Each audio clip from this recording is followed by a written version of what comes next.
I am ethnically Chinese, Chinese American, a little lactose intolerant. I never had like really good cheese, and then you go to the cheese capital of the world and you have cheese and you go crazy. The guy I was seeing at the time, my fiance, his mother is German, and we naturally ended up in France. I'll just try the cheese. And I just took a little bit because I'm like, oh, this might not be good, because we were riding by train and, small cabin, lactose intolerance equals recipe for disaster. And it wasn't like that. It was like, so I just got really into it. And then this was the same time I was going into law school, and I thought about leaving law to make cheese full time.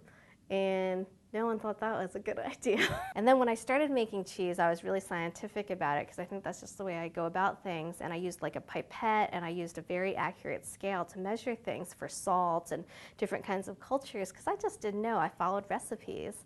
And then I had a friend who was making cheese in Switzerland, and he would tell me that to press down on wheels of cheese, and I had used carefully calibrated scales, he would take boulders and just heave them onto the cheese. I was like amazed. Boulders that he just found on the side of the mountain where he was making the cheese.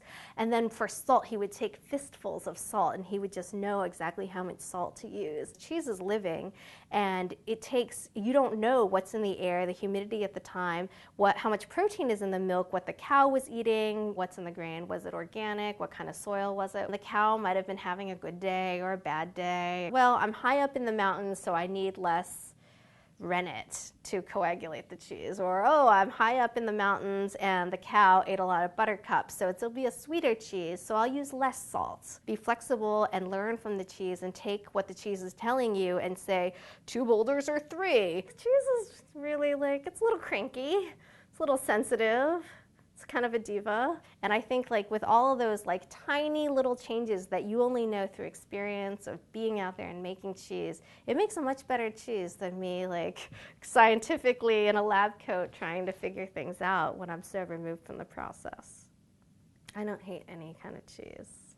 I did go to this cheese shop in Brooklyn called the Bedford Cheese Shop, and they're really hardcore. They're these punk cheesemongers. And they'll have little placards on cheeses with really, really great descriptors like, smells like the proctologist's finger at the end of a long day at the office. You're like, do I want to try that cheese? So I do love cheese. I do want to spread the word, just not like that. Yeah.